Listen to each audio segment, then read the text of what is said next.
is. If you have not followed his Triple H horse racing podcast, you're missing out. It's one of the best podcasts in the country.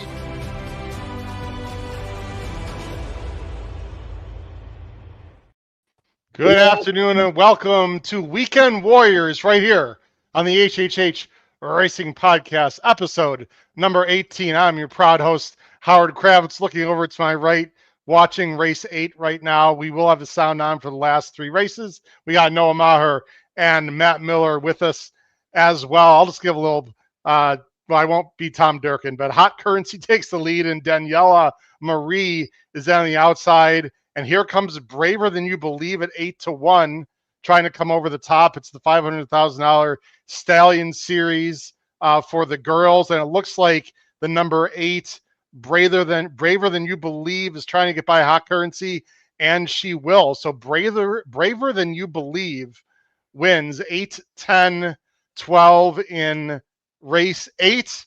Noah and Matt, the contest action is hot and heavy, as we, of course, co-sponsored by Twinspires. Matt, you're doing very well, my friend. You were in first and second, I believe, at one point. But some guy named Jackson Muniz came over the top. We'll show the leaderboard just a little bit. His last name is Mud now. And it's funny, we were texting back and forth, including Noah. He didn't say a word. And so, we watch the race. We have no reason to think he's any happier than anyone else on the planet. And next thing you know, he's just kind of waiting to do his big mic drop and kick me in the head. And it hurt pretty good. It was a nice bet. So between him and Ryan Petruniak, which is a name we talk about all the time, he was actually the first to take the lead over me. So I think at the moment I'm in like 3rd and 5th. That's a little unusual for me to have 2 spots open still. So needless to say, I'm going to have to do something, but at least I got 2 entries to do it with. Yeah, you're doing great. I'd love to hear how that occurred, because usually you sacrifice one for the other, but you didn't do that. Here's the leaderboard as of right now. Noah, Jackson Muniz, I think he had 2 entries. I'm not sure if he's playing with Mikey P or not. Not that that matters at all, but he went all in on one entry there with the Exacta. As you can see, he played in the last race. He just played Life and Times over Dreamlike. I don't know if he had another entry. Do you guys know if he had another entry? He did. The other entry, he played Life and Times over the 2 and the 5. Okay, so he went all in with Life and Times over 3 horses with his 2 entries. I realized Life and Times could win. I mean, obviously, I was a little dubious because he was a 4-year-old coming off a major top. Well, not a top. It was his debut race. This horse, Noah, Life and Times, who won the race 7 in New York, the first race of the late pick 5. Wow. I mean, I think we're going to see him down at Gulfstream on Pegasus Day. I'm not saying he's going to be in the Pegasus, but there's a mile race. I can't remember the name of it, but I'm assuming he's going to go down to South Florida. This is a serious animal for Pletcher. Yeah, it was very impressive. And going into the race, it kind of seemed like he was going to do something similar to that, or he was going to kind of finish up the track. So if he had the opinion like Jackson that he was just going to be better than that field and able to step up his game today, you're going to get paid for Exactas because everybody else was paying well, and he was able to get there with the 10 and second. Yeah, it was very impressed. We'll go through a few peripherals, as Noah likes to say. I can't do it with the way you say it, but I try. Listen to us on Apple Podcasts, Spotify, and Anchor. You can follow us on X at HHH Racing Pod, of course. And I realized that our there they are. Okay, we've got a great tip sheet. We'll talk about that later. Team HHH is back. Website hhhracingpodcast.com. But guys, we're here to talk about the last 3 races in New York, including a race, Matt, and you know why. Well, actually, Noah knows why also. But even outside the contest, we have a little history in the Remsen from 2 years ago, don't we, Matt? And I think it was the MIG who said it the other day as they were watching a replay. I really do think the version of this with Sierra Leone taking such a powerful, commanding lead and then giving it back up to Dornick is kind of nuts. But that it is one of the strangest run races I think we've seen in a while. But yeah, that's we at least knew from this race we've got a serious horse on our hands. So even though the horse lost, we were still really excited. Yeah, I'll tell you what, selfishly, I wouldn't mind the same result happening today. The horse that I like for the 2026 Kentucky Derby, just running well, really, and he should. But let's get focused back to what we're here for exactly, is not only, of course, New York, but really the contest. So again, let's go to the leaderboard. This does not include the race that just happened. You got Muniz, Petruniak, there's Matt in third and fifth with two very high totals in comparison to everyone else. Mike Donoville, excellent handicapper, and of course, contest player. You see Joe Carnival. There's a big drop off right now between, what is it? Between between Seis and Siete. Of course there is. I'm not going to say it in English. Between Seis and Siete, and then also from 8 to 9. So there we go, Matt. Matt, why don't you talk about yourself here? Why not sacrifice one for the other? I mean, you don't need to take a long time here, but you're in third and fifth in great spot. So there are two contests today that I care about. One is here at Twinspires, and it is definitely the one I care most about. It's got the best prize for all the reasons we keep talking about, why the platform's great, but the contest itself is the most desirable. Naira Bets also has a pretty good $300 cash tournament, and so I entered both. And that first race today had the most obvious winner.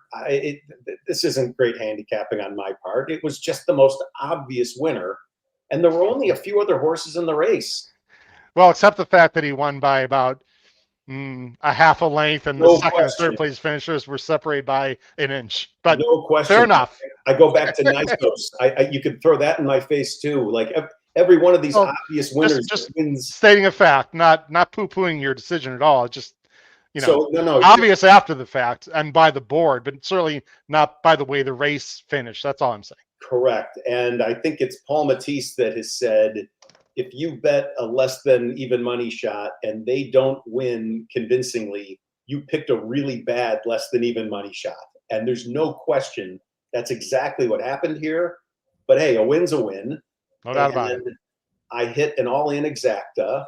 So I had all-in exactas in 3 of those 4 contest entries. Mm-hmm. And I said, what the heck, with the 4th one, I'll play doubles and see if I can get there both ways. My totals ended up being virtually identical. I ended up hitting the exacta. I ended up hitting the double. So I had them both sitting at about $1,000. I'm under no delusion that that's going to be good enough. We've talked about this before, that these hit contests are kind of 2 hitters. You really need a decent size balance when you're going for a nice prize like we're going for today. So I'm under no delusion that I'm going to have 2 in the prize pool. My goal, very humbly and sincerely, remains, I hope to get 1. There's a lot of good money up there, and there's a lot of smart people there. And the fact that I got 2 spots is no guarantee, but it's going to help a lot. Let's look at the prize pool, Noah, and there are, I'll tell you what, I know Darren Zocali is very proud, as he should.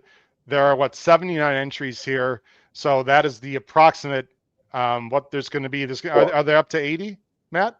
It's funny. I thought I saw 80 briefly, but it went back to 79 maybe. But the bottom line is there's 4 seats we're fighting for.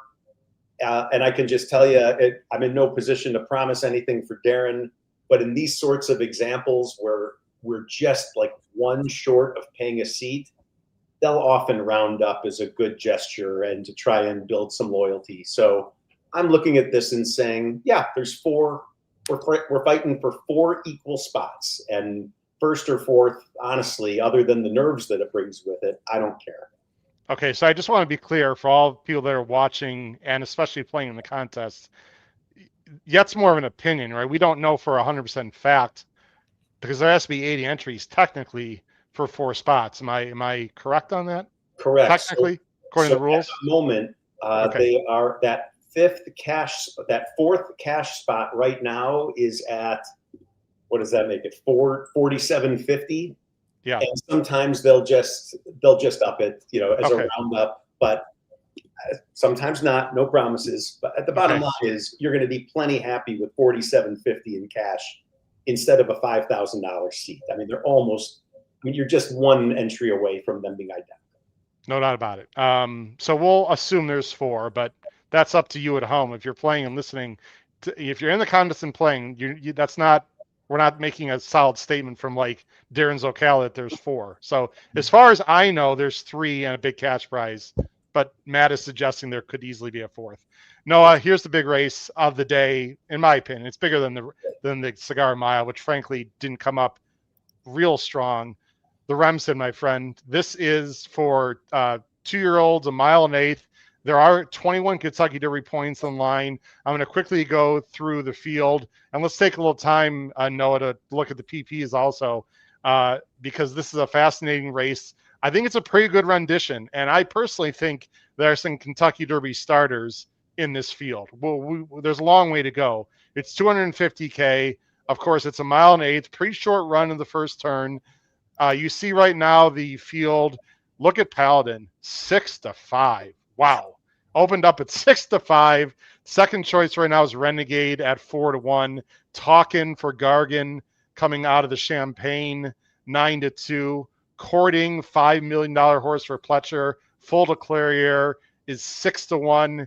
Igniter, 9-1. I mean, Noah, the story right now, at least in the early betting, and I think fair to say the buzz horse of the very, very, very early Kentucky Derby trail is definitely Paladin. Oh, absolutely. No doubt about that. And obviously it's indicated by the money that he's taking right now, and deservedly so, right? I mean, he ran a pretty good race first out. 87 buyer, I think, is probably better than anybody. If we go back to that Sierra Leone rendition a couple of years ago, he didn't have anything close to that going into this race. So obviously there are some big implications, and he's definitely got some talent for sure. Obviously they paid almost $2 million for him, so the connections think so as well. Him and Renegade, I thought there was a lot of chatter on Twitter, I think either yesterday or the day before, just talking about, if you flip trips, how would the result have been, who ran the better race that day. We talked about on the show whether or not Renegade actually should have been taken down, but that's a different story. But it just seems like this was a pretty good race in itself. I would look to Renegade just because he's 3.5 times the price right now, which flipping the trips, I don't know if Paladin's really 3.5 times better than him at this point, but no doubt that both of these ran well, and I'd expect both of them to run well again. Matt and Noah, I'd love to hear your opinion, because I know actually Darren went on X and said that, that Paladin, Darren Zocali, of course, who runs the stories for Twinspires, got a little bit of a, not a kerfuffle, but a pleasant argument with a few people. I tend to completely agree with Darren, not because they're sponsoring the show, but I want to hear your guys' honest opinion between the 3 and the 7. The 3 is Renegade, the 7 is Paladin. I want to mention also that this was Paladin's first start. Mm-hmm. Renegade already had a start. Granted, it was over the summer, but Renegade's the 3. He did break a little bit slow. Paladin broke great, and I thought was in a semi-protracted speed duel in between horses, while Renegade was just sitting a very nice trip on the inside. Now, he had to wait a little bit, but he saved all the ground. You could call me biased, ladies and gentlemen. I thought Paladin ran the appreciably better race. I don't know about 3 lengths that Darren suggested on X, but that's just my opinion. I'm going to let this whole race run through, and then we'll talk about other horses. Matt, you can go first. Talk about what you see. I think you've seen this replay before. Again, the 3 is Renegade, the 7 is Paladin.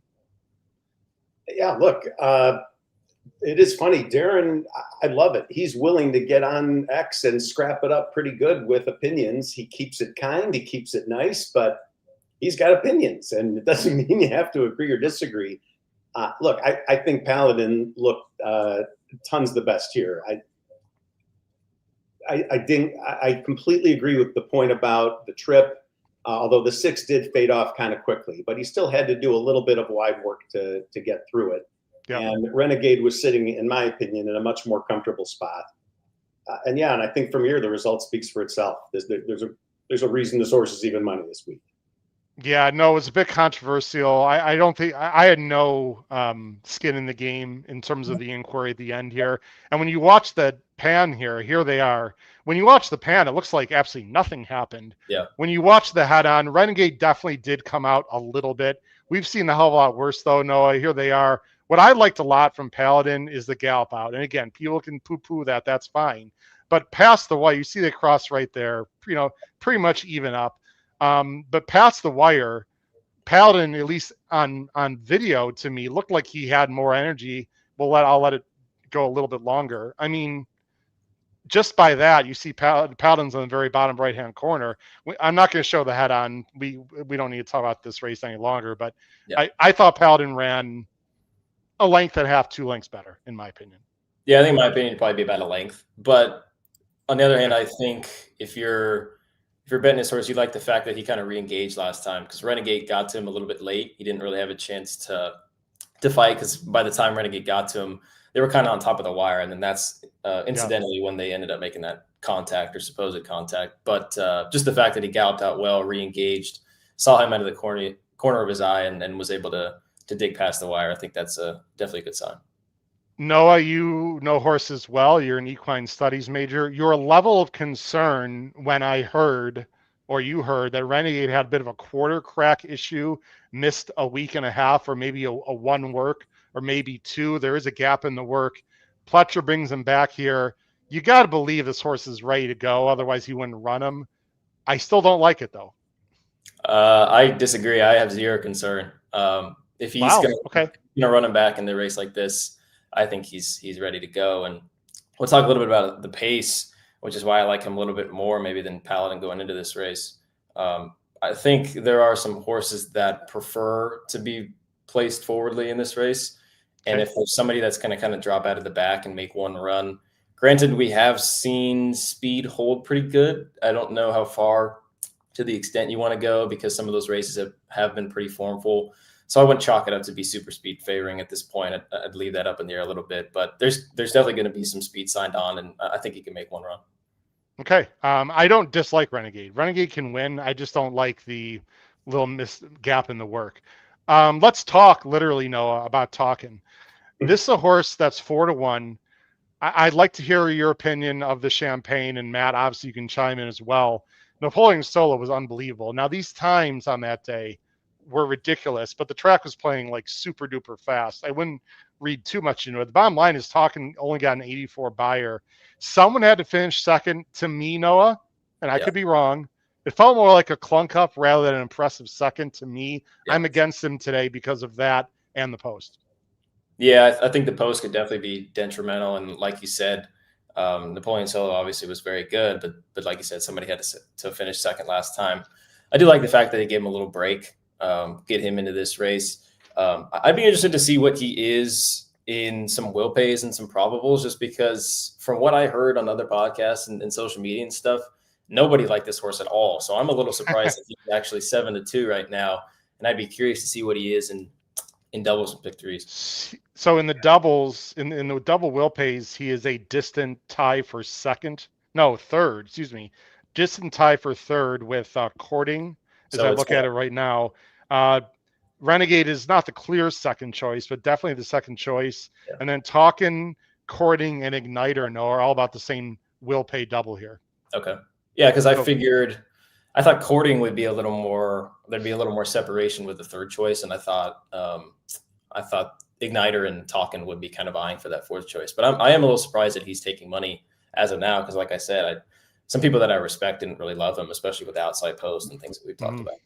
Well, thanks for the compliment. Oh, wait, you want to talk about me. Sorry. Matt, when you see the doubles, I mean, Igniter's 9-1. He should come down quite a bit. So, again, you and I have talked about this personally on air, off air. That's not CAW money. According to the double, Igniter should be the same odds as Courting and Talking. They all should be about the same odds. And right now, they are respectfully numeric order 6-1, 10-1, and 4-1. So you have to be aware there should be some odd changes here in the next 8 minutes or so.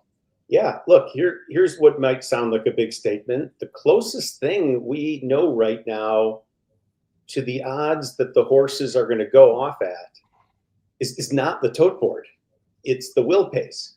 Right. The odds almost always gravitate very closely to what those will pays are and the odds that are implied by them.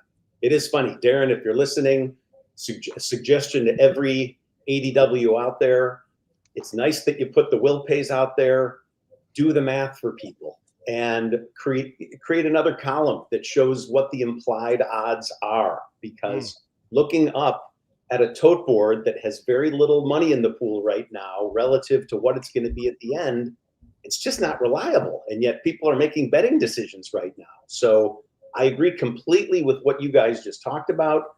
Those 3 horses, in my opinion, after Paladin, are relatively evenly bet, I would say. I mean, you can't get too microscopic into the detail of, $1 here or there, but they're in a similar tranche, I'd say. So you got a clear favorite, and then you got 3 grouped together pretty tightly. Absolutely. And if I'm looking down, people, no disrespect, I'm playing 2 contests right now. Look, I'm allowed to host and play. Why not? We can multitask. But as Matt makes fun of me, probably rightly so, I might have to go off screen for a little bit to, not to do math, just to figure out the exact dollars. I mean, I'm good at math, no, but not to the penny. Everybody thinks that math teachers are like Rain Man and just know every single thing. So when we see someone using a calculator, it's just funny. We think you just know. Well, yeah, not all the time. No, talk about the 6 and 7 here. I know. Here we go. Okay. Which one do you prefer the 2? Which one do you prefer the 2? And what are your thoughts? I'm just going to leave it as you see on screen here, so we can have both of them on screen. I guess if I had to go with one, it'd probably be Igniter. Courting in a weird way, I think might kind of be the key to the race because from what we've seen in his first 2 starts, he's extremely one-paced. So I would think that Johnny would like to get some forward position on him. And obviously Igniter's kind of shown that, especially last time when he was able to break his maiden. And going back to Igniter, I think the horse that he beat last time, who came back and won, Rebel Instinct, is going to be a pretty good 2-year-old and early 3-year-old down the line. I do like the fact that Rick Dutro gave him some time as well. He's kind of the outside-ish speed, if you were to say. I know Balboa is probably going to go, but I think Igniter is going to be able to kind of sit a pretty good trip stalking, either 2 wide or 3 wide. And I have to imagine that he's going to be pretty close, stretching out to that 2 turns for the first time as well. Yep, I would agree with that. Courting, we talked about, you're a pedigree guy. I mean, you were before, but even more so now. The second family, and I showed this, I talked about this on the show. Actually, no, there's a second family of Paladin, but this is, Bernardini. This is a long-winded horse, and of course I have to Clairiere. I'll show that Clairiere PPs. She was pretty damn good, Noah. Oh, she was fantastic, and that race on the 5th of November in 2022. One of the first races when I got here to school, and that was just a hell of a race when Malathot, Blue Stripe, and her were a nose apart at the wire. That was pretty cool to see. Yeah, obviously they paid $5 million for him, so obviously there's some good pedigree, and they expect big things from him. My issue is those big things might come down the line. He might be more of a Belmont horse. Mm-hmm. It's crazy to think that a mile on an 8-9 furlongs would be too short for a 2-year-old at this point in their career. But it kind of seems like that could be the case with Courting. Like I said, he's very one-paced. I would think Johnny V would like to get him in forward position because he's not the type that's going to be, push button, come with a big run. He's always going to be on the pace and grinding away. Yeah, I agree. I don't know if you watched the end of his last race. I mean, they worked him another 8th, like literally. Yeah, they were. It wasn't even a gallop out. Like Johnny was asking. I agree, Matt, with no. I think Courting's probably. He can win, but he feels a little more green, a little, I don't want to say less talented, but less polished at this point. And I don't think he's going to be real close to the pace here. So we'll see. But I mean, he costs $5 million, Matt. So, I mean, they obviously have high hopes for this one. Yeah, look, the Green Monkey, we can go through the long list of all the expensive horses and then we can have more fun going through the list of horses that didn't cost a lot, that turned out to be amazing. In the meantime, when you don't have much else to go by, that's about as good a factor as I can think of at the moment. So yeah, I don't think they're messing around with this horse. It may not be what they expected it to be, but you bet they're trying everything they can. We will have sound, of course, for the last 2 races, as we always do. Matt, contest perspective, you're never afraid to say what you're going to do. I'm sorry? I figured you would. I did something. Okay, I'll get you in just a second. I made a relatively big bet in both my tournaments into El Grande O, who was absolutely awful earlier today. So I have about half my money that I invested. I still have time and chance to make a big move, but the day didn't start off great for me from a turn perspective. I did not make an all-in play here. My all-in play comes the next race. I did make a play here. It's no surprise that I did something with Paladin. I decided to do doubles instead of exactas, just because for me, Matt, and people can do whatever they want. Maybe you played exactas here. I'm not sure, but I think a lot of horses could finish second. I don't have a real strong opinion. I have a better opinion in doubles in the next race, Matt. And I could have gone all in here, but my strongest opinion today actually is in the next race. So that's where I want to lay the most money, although it's not as much money as I was hoping going into the day. You, sir? I'm going to be listening real carefully to that opinion next race. Okay. So for the time being, I made a play.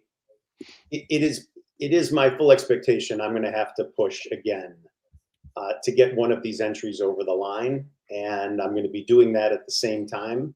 Rather than just do it with 2 win bets, I'd rather do a somewhat eloquent daily double that doesn't require a huge amount of capital. Mm-hmm. Give it a shot to get alive to the horse that I want to be alive to. And if I am, then I don't have to bet more. But if I lose in this race, I'm ready to shove at that point, and you'll please be telling me who that's on. Okay. Very interesting. Sorry, just 1 second. Let me just, I know you're not going to see anything on stage. That was done purposely here. Okay. Want to make sure we get the sound ready when I need it. There's 1 minute. Well, my opinion on this cigar is actually public knowledge, of course, not only on the tip sheet, but on the show. So I think if you'll look at it, you know how I feel. There's a price horse that I like. I don't expect a lot of people to play it, and I could be very wrong. But there's a horse I like. There's 1 minute to post. I'm going to bring the sound on. The sound is on, but there's no, when you guys hear sound, let me know. Again, it's silent right now. So you shouldn't hear anything. So that'd be accurate. Paladin drifting to 8-5, Noah. Here's the odds now. Again, sort of mediating 9-5 Paladin, which is about what I thought he'd be today. 5-2 Renegade, talking 4-1, courting 6-1 Igniter, 7-1. Are you surprised of the drift here, Noah, between and the closest that Renegade is to Paladin? Not really. I'm kind of the opinion similarly to the public where I kind of think it's 2-9. I actually just was punching bets where I bet the 9 to win and then I bet a straight 2-9 just to back it up because I really think those two could be pretty tough in here. So that's okay. Kind of what I ended up doing. They're approaching the gate, and we should hear some sound from Chris Griffin, the announcer. Approaching the gate for race 9. You guys heard that? The Rams. Yes. Perfect. Part of All the right. road to the Kentucky Derby. I have a future bet, ladies and gentlemen. $250,000. Grade 2, 112th running. I have a future bet on Paladin at 40-1. I wish I had a bigger bet. That's not in this race. That's in the Kentucky Derby. Guys, selfishly, and by the way, I don't think Pat would mind. He's got a little future bet on Paladin, by the way, as well, that he did. And Paladin, by the way, is 18-1. Horses are at the gate. At Caesars. At Caesars right now. 112th running of the Remsen, grade 2. And 2-1 here. And I got him at 40. So I think towards the road to the Kentucky Derby. I have no idea if he's been good enough, but first to go in to go to the Derby. Carno. Here we go, guys. Good luck to everyone in the Remsen. 21 points on the line for the Kentucky Derby, and good luck to anyone playing in the Twinspires contest. No, you expect a hot pace, moderate, slow? Hot. Okay. Eat it up, baby. All right. You want that, obviously, for Renegade, right? Yeah. Okay. I expect Paladin to be sitting in the pocket. I don't think he's going to go to the lead unless he catches a flyer. I really don't want him battling, obviously. I'd like to see him get the sort of trip that Renegade got goes in. last time. Here we go, everyone. Good luck. Paladin goes in. Igniter. I did. Renegade. Track's playing pretty fair today, I would say, by the way. I don't really see any biases out there. 3 out. Chambersville. I would agree. Balboa. No, and it does feel like the best horses are winning. Hawkin. Yeah. Well, you had that one bomber that was, 17 or 18-1 in the middle Wire to of the wire. Yeah. Although that horse still looked like the best. $1,000. Yeah, it looked great. It's the Remsen right here at Aqueduct. All set.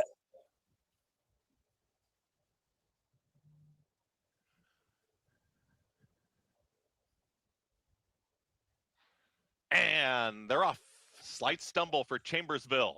Speed at the rail. Day one starter Paladin is a well-settled third now. Is joining this lead. Pocket trip, folks. Is Balboa. Look out. Balboa and Day one. Exactly what you wanted. Far apart, but they're a clear 1-2. It is indeed. Around this first turn. Paladin is right in behind them. This looks moderate, I would say, Noah. That far outside draw is now in the 2-path in fourth. Renegade in the 3-path there, a little wide. Who's a little bit. Fifth, and at the rail, okay. I did in sixth. Just behind them, that's going to be Renegade in seventh, who's 3 clear of Grittiness, Courting. Second to last, Chambersville and Concarno is the trailer in the 112th running of the Remsen. It's Day one starter with a half-length advantage. Day one starter and Balboa is a comfortable second, just stalking this pace setter. Day one starter. Pretty quick, 23:47, moderate. 47 half-mile time. Paladin's going to have to find room, guys. Paladin, right towards at the some inside, point. There will be room. Let's go. And here comes a 3-wide move from Renegade. I don't know, Matt. Renegade is warming to the task, is passing rivals quickly with less than a half mile to go. He's going to get shuffled back there. Balboa ready to challenge and confront the leader. Is now Talkin's got nothing. Renegade is 3 wide. Paladin is scrubbed along here from fourth. Courting starts to make an appearance here, is taken fifth outside of Talkin. Grittiness will be wide. Starting a rally as they're approaching a quarter mile left to go. Balboa and Day one starter are still there. Renegade and Paladin, they hook up again on the grandstand side. Oh, man. Balboa, who's in front. Paladin and Renegade battling on in between horses, and the boys are at it again. It's Paladin and Renegade. They've got a 16th left to go. Paladin to the outside edges. Paladin. Howard. Nice. To Remsen. Paladin wins it over Renegade. Nice. Finish third, and Courting in 1:50.4. Great pick. Nice job. Great futures bet. He looked great. Very good. Not spectacular, not like blow you away, but no, it's a 1 1/8 in December. Much more professional than Sierra Leone. I think we can say that. Yes. Almost got a little hangy there at the end, but Renegade's a pretty nice horse, Noah. And I gotta say, you gotta call a spade a spade. Paladin won this rendition. This is turning into quite the duel already between these two. I thought Renegade, considering the trip, ran maybe not as well as Paladin, but pretty damn close. That was a very good effort. It came 2, 9, 10, almost no running from behind, really, Noah. Yeah, I can't wait for the feud on social media that we saw from the race afterwards, and who got the best trip and blah blah blah. But I thought both ran well. Pratt had some horse underneath him. You could see around the far turn. He didn't panic. He waited for Renegade to make that first move, and then just followed him and was a better horse today, I thought. Renegade a little wide, but when you get these big fields, I don't mind a wide trip like that, and I thought he ran honestly as well. Yeah, I mean, look, I'm not alive to 53,000 like I was with Sierra Leone in the Derby, and there is a long, long, long way to go, Matt, even to get in the Derby. Let's just be honest. Paladin's got, I think, 10 points. That's not going to get you into the Derby. But again, it's a progression, right? And I hate to compare to Sierra Leone, but we've got to, guys, because it's the same connections. It's a gun runner. It costs another expensive horse. It's Chad. There's so many similarities to Sierra Leone. At this point of their career, I got to say Paladin is more professional. I'm not saying more talented, but he's definitely more professional at this point. I love the fact also, Matt, that he took a lot of dirt. He got some mud kicked in his face. And the minute he got to the outside, Flavian, you could just see he was winding up. And I actually thought he'd win by more, to be very honest. So look, I think it's Ryan Anderson in the comments. I couldn't agree more. The slow and steady progress is exactly what you want. If I said to you before that race, what do you want this to look like, not just for today, but for the horse's future? So I'm That's not about it. Critical of you when I say, I mean, you're looking for stuff to pick on. That was like complete ideal for you. That was completely fantastic.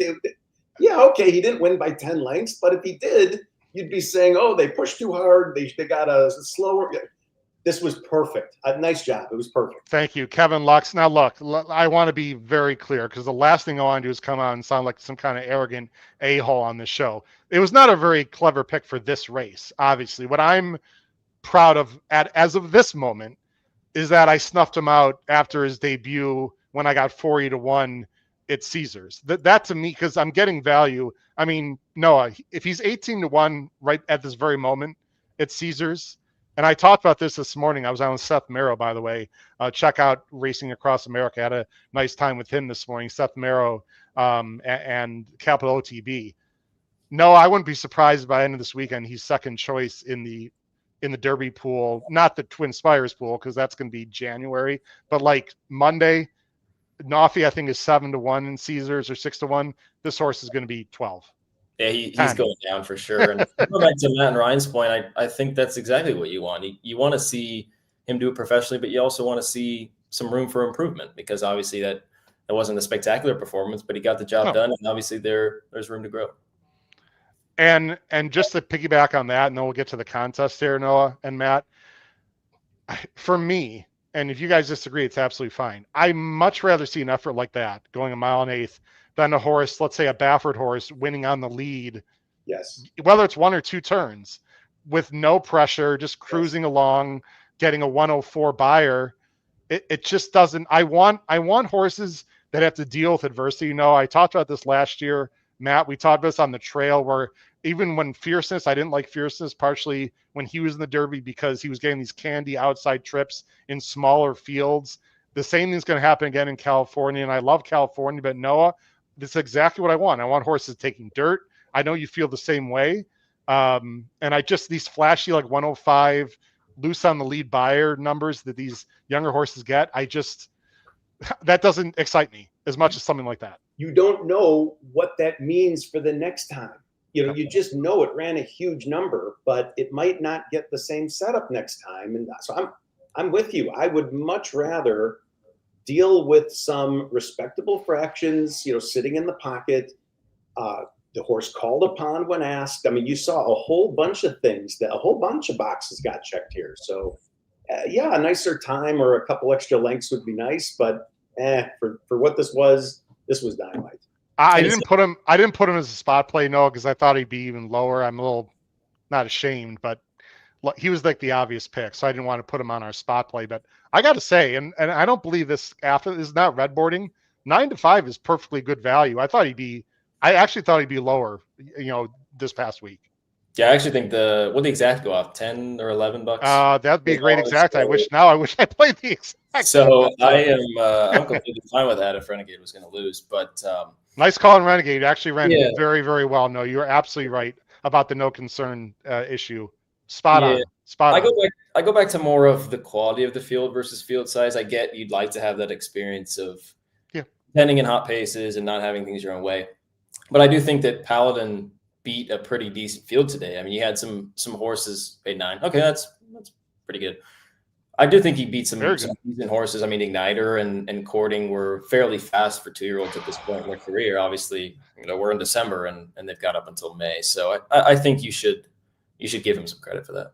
I'm going to guess, I don't know, 151, but it's, it's cold there. It's December. I mean, I think we're looking at a mid-90s buyer. I don't think it's like anything crazy. That's absolutely fine with me, Noah. Again, here's the progression, right? 87 to 95. Now he's going to, Matt, you and I are going to see him. I'm writing it down right now. He's going to be a Payson, my friend. We might have to talk to Mr. Brown and have a little visit. It's not bad luck. Look what Sierra Leone did, man. It's terrific luck. And again, think about what you're saying.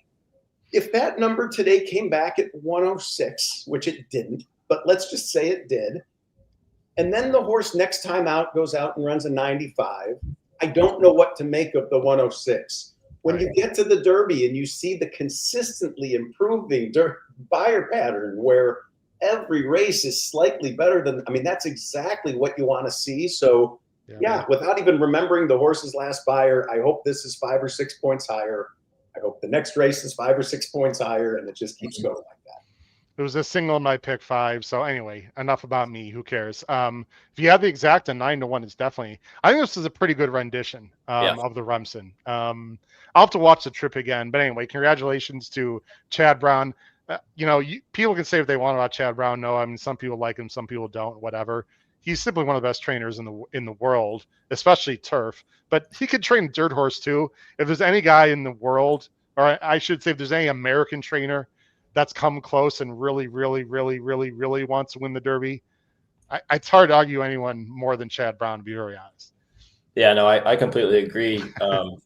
The question I have is, do you think he goes down? What do you think his path is? Does he go down to South Florida and then Bluegrass? Because I've heard some similar stuff for Ted Nafi. So do you think they should interesting. go other places and then meet up in? Well, Nafi's Pletcher, right? Yeah. You're saying he doesn't want to face Ted Nafi. I understand. That's what I'm saying. Like, do you think with the campaign that he's got lined out, would he try and get a piece of him early on, or do you think they would wait until the? Give me a few weeks when I talk to Chad at the Shed Road at Payson. Right.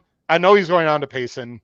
Of course, what Sierra Leone did, he went to the Risen Star, was his next race in February, right? And then he went to the Bluegrass, and that's it? Just those races? Yep. You know, I have a weird feeling he's actually going to stay at Gulfstream because I think Chad's got a little bad taste in his mouth with Sierra Leone and at Fairgrounds in his first start. I could be stinking thinking. I don't know. I think he's probably gonna do the same thing. Risen Star or let's see, it's the Holy Bull and then the Fountain of Youth, correct in that order? Yeah. I think so. Yes. So I would say it's either the same as Sierra. I mean, why would he change it? Probably train at Payson, and go to the Risen Star or the Fountain of Youth. I might be the same weekend. I'm not sure. I'd have to look it up. And then why not to the Bluegrass? I mean, what I like about this horse, we got to talk about the contest and move on. This is not the Paladin show today.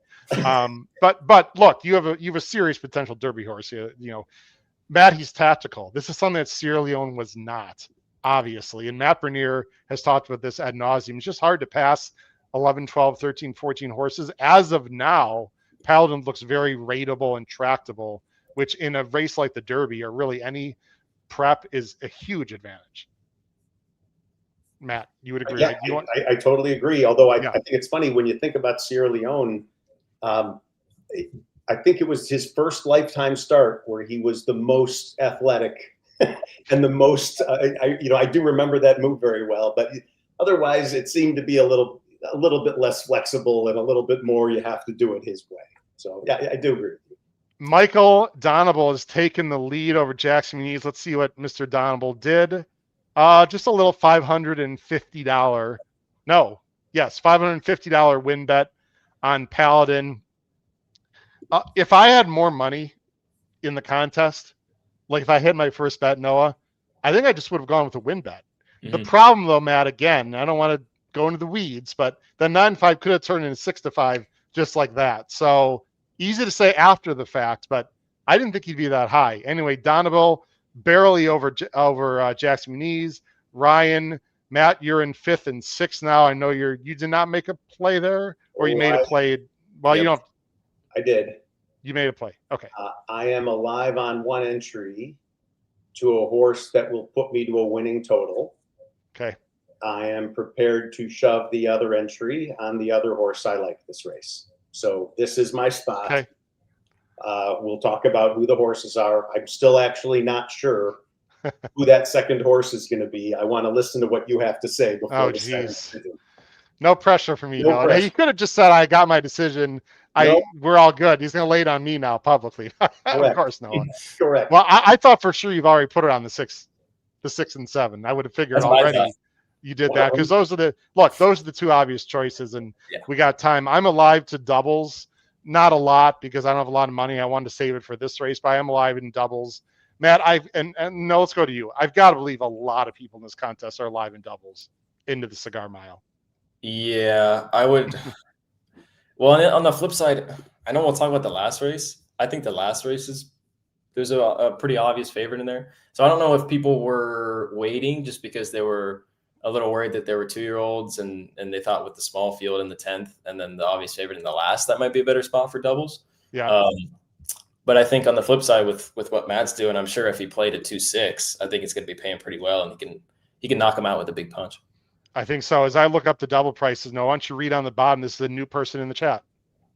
Yeah, so we got Aaron D joining the chat. He said live HHH is the best, of course, because this is the first time I've been able to join, and unfortunately only way to enjoy Twinspires tourneys up here in Frozen North. Yeah, it hasn't been the Frozen North here, but it's been the Frozen East. I mean, we've had snow on the ground for 5 or 6 days. I know you guys got quite a few inches what was that, last weekend or 2 weekends Are ago? you East? You consider yourself East? Well, it's definitely I not guess if you're from LA, Matt, everything is East, right? Yeah. I mean, he definitely has a West Coast bias. He's in Lexington. If people don't know is a senior UK. Oh, Sorry.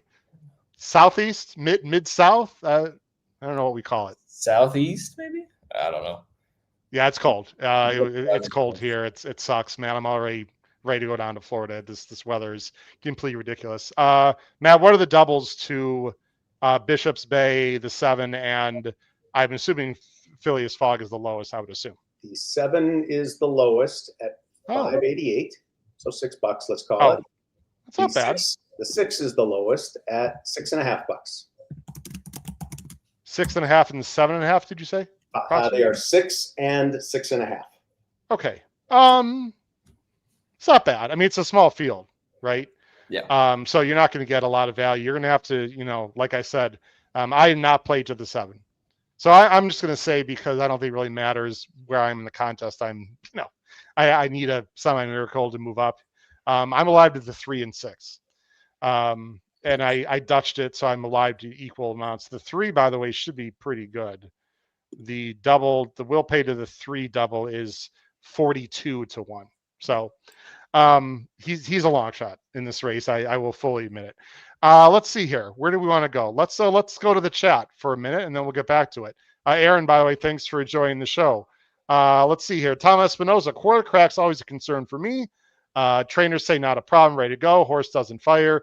Renegade works so. Well, Tom, I'm not going to say I was wrong. I still don't like the fact that he missed time, but I would say Noah was definitely more correct. Yeah. And that the horse ran big. If you like Renegade, by the way, no, you got to like him going forward too.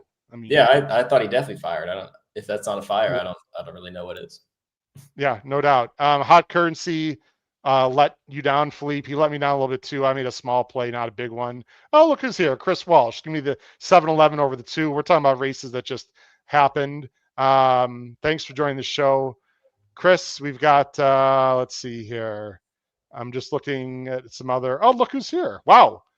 Davey Lane's got a new handle at Gara Charuas. That's Davey Lane, by the way. Or get used to looking at the odds at overseas books in the minutes before the off. That's generally your implied odds right there. Overseas betting is just so much better, Matt. You and I have talked about this before too. Oh yeah, and I'm sure Twinspires would be happy for us to mention they got this new parlay thing going. Go ahead. It's not a rip on it in any way when I say that's not the same thing that Davey is doing internationally. Mm-hmm. He's getting to bet on a fixed odds basis. And so when he puts in a parlay, he actually knows what it's going to pay. And so while it's nice, the idea of giving the user the ability to automatically put money this way, there's no hidden or additional value to it that I'm seeing in the form of being able to lock in odds that are better than what the horse goes off at necessarily. But it's an interesting thing, but I'm definitely looking forward maybe one day to fixed odds and getting my crack at those kind of parlays. That looks like fun. We've got 7 minutes, of course, sunlight very limited these days, which is why it feels like everything's earlier than normally. So let's get right to it. The Cigar Mile and I have to make an all in play here. So I'm going to try to host and talk at the same time, but no, I might have you expound a little longer than normal here. Doc Sullivan is out. I wish he was in. I don't like him at all. I didn't like him at all. He wanted it wet. That's probably why they're scratching. He was coming back quick. I didn't like him at all. Micah, I believe it's pronounced Micah, is actually an interesting horse for Maker. I don't think he can win, but he could definitely affect the pace situation if Franco is aggressive. There's Pentathlon, the horse that I'm very interested in, that we'll talk about in a minute. Crazy Mason, 5-2, a closer in this race. Brazenly, a big bomb at 48-1. And then you've got the 2 favorites, Phileas Fogg, 7-2. Is that right now? Mm-hmm. Yep. Okay, yeah, what in the world is going on? This is going to change. Okay, it has to change. They opened up real low. It's slowly picking up. So I do think 6-7, they're going to come together at some point. Well, Matt, oh boy, here we go again. Someone placed, I'm approximating about a $50,000 win bet on Bishop's Bay. Looks like it. Yeah. There's no doubt about it, and that's not going to come off the board, I don't think, Matt. So, nope. I think you and I know why that might not come off the board. So the odds are going to change, but only so much. There's Bishop's Bay at 3 to 5. I'll just say my opinion real quick, Noah, and then I got to put some bets in here. So I'm going to leave myself on screen, but I'll let you sort of narrate. And actually, you can move buttons too if you want. I'm personally against this horse a little bit. He can win, obviously. I'll just say two things that I mentioned on the show, Noah. Whether they come to fruition or not, we'll find out. Number one, I don't think he's as good now as he was when he was a 3-year-old and earlier this year. I think the buyers say it, my opinion. Number two, I don't like the pace scenario. He's going to have to chase, in theory, it's going to be a pretty quick pace. He's going to have to chase a better animal, go by that one, hold off others. If he wins, would I be shocked? No, but this is just a horse I'm playing against today. Your thoughts on Bishop's Bay? And are you on the background? You can move the stuff. Or you can't move. Sorry, you can't move. You can't move my PPs. But are you in the? Yeah, I can put my own PPs up if you'd like. No, that's okay. Don't worry about it. Let's talk about Phileas Fogg first, who is 3 to 1, but the odds are going to come down. Yeah, and I guess he's the direction that I probably go with in here. But I think the race that he really kind of came onto the scene was actually here at Aqueduct when he went a mile way back in September of last year. It was a big price that day, obviously, but it seemed like once he got that win under his belt, he really took on some tougher company and did well, I thought. Suburban was one, I think he ran really well. And I feel like people, when they look at the race, the first thing that kind of comes to mind is, is a mile going to be too short for him? I don't think so. I think he's just probably the best horse in the race. I think we give Joel a lot of crap, but I think one of Joel's best assets is he's very, very good at harnessing speed. So he gets horses out of the gate. He'll get this horse in a very good position going down the backside, and he'll be able to harness that speed and hold off the 7 and the likelihood of others. I don't really know what to make of the blinkers on. I don't know if you had an opinion about that, Howard, because he hasn't had blinkers on. I don't know if he's ever had blinkers on, but I don't know. I don't want to look too far into it. I think he's just probably the best horse in the race with the best numbers. Definitely has a tactical advantage. 2 can maybe make some things a little bit worrisome on his part, but it's a smallish field. I think Joel is going to get him in a good spot. Going on to the 7, I have some small concerns, as do you. The problem is he likes to be up and on the pace and just right off of it. The problem is the 2 and the 6 are quite fast. And if he wants to get into the position that he prefers, I think Pratt's probably going to have to use him a little bit more than he'd want. And I think that could be maybe detrimental a little bit to his late kick. Now, if he doesn't want to and he wants to let those 2 go, then on the flip side, he's a little bit out of his element because then he's got to go by those 2. He's got to outclose some of the other closers. I think the 3 is maybe one that's a little interesting coming from off the pace. I know you like him a little bit. And then Crazy Mason, obviously, he's kind of the ultimate closer. So I don't know how things are going to work out for him trip-wise. I think that would be the biggest concern would be the pace scenario. And I'm not sure I really want to find out right now at 3 to 5. So I'm pressing some buttons. Again, I apologize for not looking up on the screen, but I've got to make some plays here. And it's a lot shorter amount of time between the races today at Aqueduct. Matt, I'll very quickly talk about the 3, although I talked about them quite a bit on the show. First of all, I think there's enough speed to set it up. Most importantly, he took blinkers off last time, Matt, and he was much more improved. I know he looks a little slow on paper. I don't expect him to win necessarily, but I think he could easily get second. He's been working well. I love Shug. I love Alvarado. And in theory, Matt, he's going to sit a great trip. If I'm against the 7, and I don't think Crazy Mason wants a mile, Noah and Matt, that's my opinion. I think Pentathlon is an excellent chance of getting the money. That's my very brief opinion, Matt, on Pentathlon. So look, there's no. I know he's not your kind of horse, and I get it because he's a price, and he may finish last in this race, but he also may finish second and do exactly what I need him to do for the contest. I'm with you, and I just played him. So okay, there you go. At 18 to 1, there's not a lot of point in arguing. I mean, if you're even close to right, you're going to get paid so handsomely. I mean, if you're making the same argument for the horse at 2 to 1, I'm going to say you're crazy. But at 18 to 1, why not? I obviously probably played it differently than you did. I'm playing on the front end. I've got like I said, I've got a double rolling that will just hopefully get me to a winning total if it hits. And I just bet the other entry all in, a combination of all different kinds of bets that I can't really say yet. Yeah, it's okay. I'm looking for very logical things to happen here. Let's just put it that way. And I figured. Let me get to. Okay, so we're okay. It says 1 minute, and I'm trying to negotiate a few things here at the same time. Look, right now, I'll tell you what I would do if you're in the contest. If I had anywhere between, if I was in the top 10, I'd go all in WinBet and Phineas Fogg. That's what I would do. Doesn't mean I'm right. Doesn't mean that's what Matt's with a smirk. I don't know what that means, but that's what I would do because I think 2-1 Noah is value. I think the odds should be flipped. I think Bishop's Bay should be 2 and Phileas should be 1. That's my opinion. Thoughts? I can't say I disagree. If I were in that situation, I actually would have done what I did in the last race where I played Renegade and then played the Exactas and moved my way up. But that's a little easy to say now that actually came to fruition. So no, I think that's a valid point. It seems like people will be playing some healthy bets in here, and I really wish I had a stronger opinion, but it's just one of those races that I just don't love. I get it. It's also a small field. It's not ideal. There's let me turn this on so we don't miss it here. Whoop, I can't add to the stage, but hold on 1 second here. Okay. All right. Sorry, I had to flip that real quick. Phileas Fogg 2-1. The blinker situation, by the way, Noah. What they said was it's not to go faster. It's approaching the gate. You guys heard that? Approaching the gate. Yes. They the connections felt like he was a little goofy in the lane, didn't finish the way that he wanted to.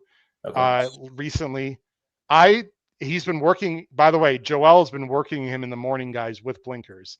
Mm-hmm. So I don't love blinker additions in big races. Not in these scenarios, but they practiced. That means something to me. I think the whole race surrounds around the 2. And people are like, what are you talking about?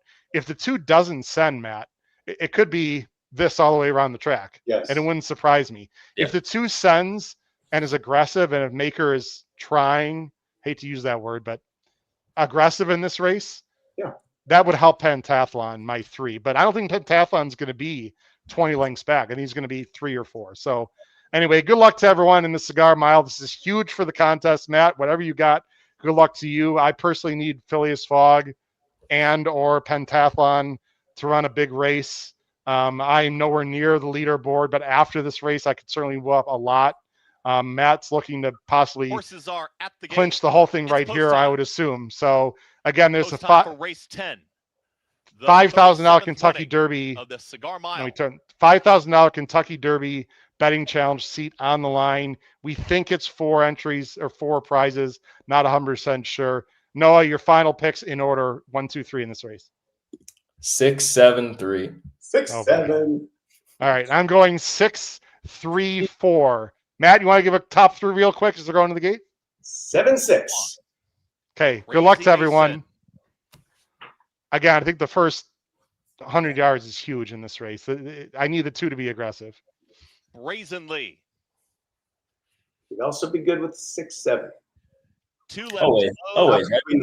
Come on. The 37th running of the Cigar Mile. Does Darren approve of this? $500,000. The 6, 7 nonsense? He would not want to talk to me again if he knew I ever thought that way. Let's move in. I hope we're talking 6-3 nonsense after this race. All set. Here we go. Sure, I agree. That would be terrific. And they're off. Bishop's Bay breaks sharply from the far outside, and here's Mika with those pink blinkers. Mika is now there's you too, Howard. Causing trouble. Horses content to sit in 3rd. I didn't think Bishop's Bay would be ahead of Phileas Fogg. I'll tell you that. It's an unopposed leader right now. Mika brings. Joel's being very passive with Phileas Fogg, guys. This surprises me. And Mika is the leader. Right. Is up by 3/4 of a length on Bishop's Bay. You gotta like where your 3 is. I do, but I was hoping Phileas Fogg would be engaging also. I don't know why Phileas Fogg is this far off, guys. No idea. Crazy Mason. Am I going to lose the whole contest to the 2? I'm about to get sick. Mika went 23.10 for the opening quarter mile. gets some separation on Bishop's Bay, who's still a clear second, less than a half mile to go. And Mika, the long shot, is in front. Bishop's Bay right there in second. Pentathlon patiently ridden at the rail in third.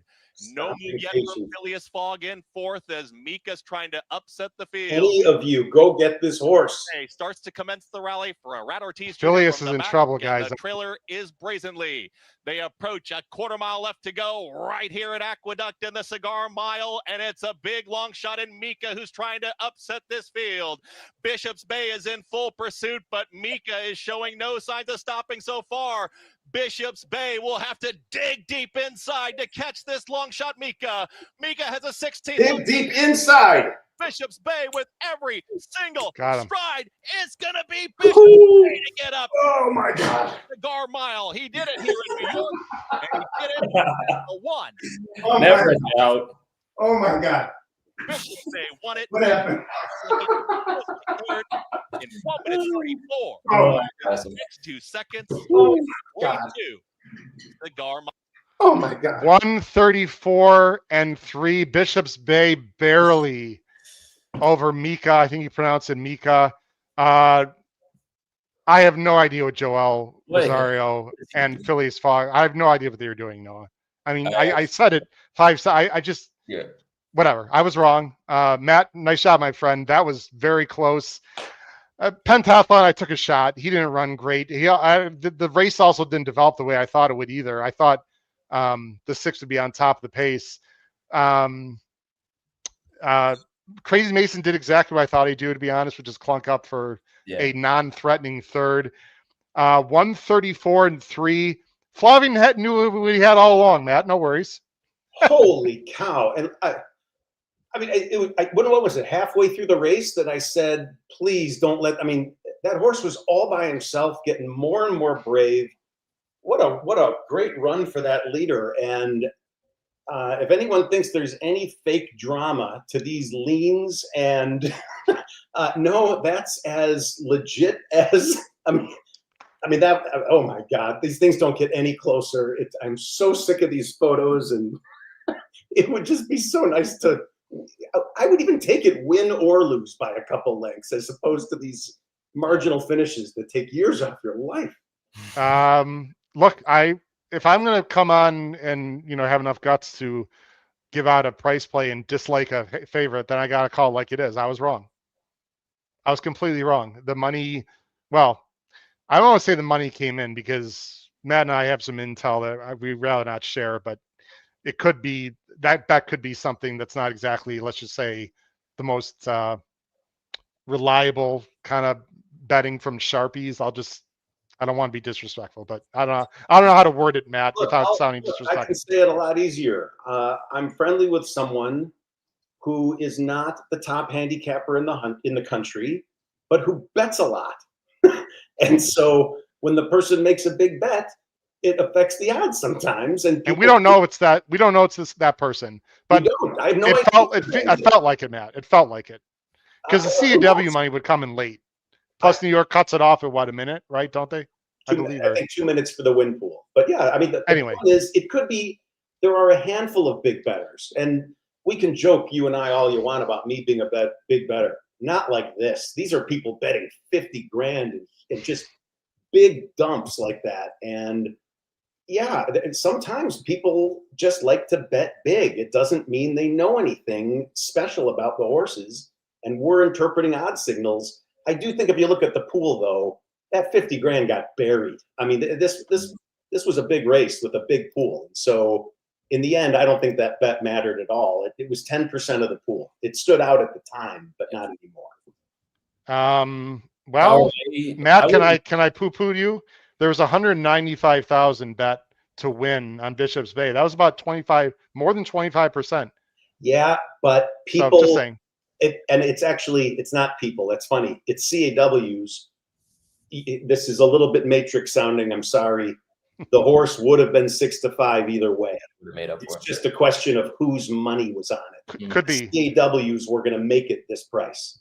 No. How about Brett was the boy? If you were alive, that's a brutal beat. I'm sorry, Brett, but he ran huge.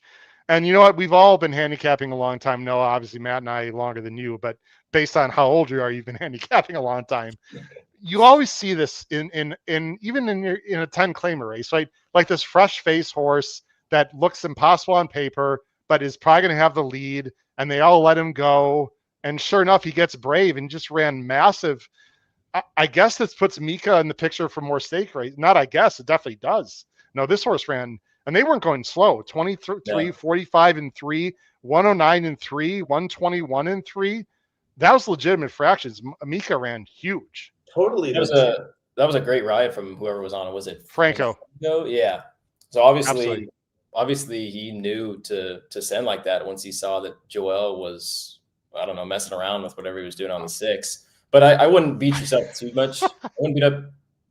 I don't know. I wouldn't be too speculative of a pick like that. Obviously, we like to play against favorites, and when they win, we're a little hard on ourselves. But when you see races go a certain way and you envision things happening and it doesn't go that way, I mean, what are you going to do? Joel's supposed to be up there with the 2 and he wasn't. So it hurt his chances, probably hurt the 3's chances. I mean, the 3 was probably a little closer than he wanted to be. And once you knew Pratt was in that spot early on, he was in a great spot. So just a matter of whether the 2 would come back to him.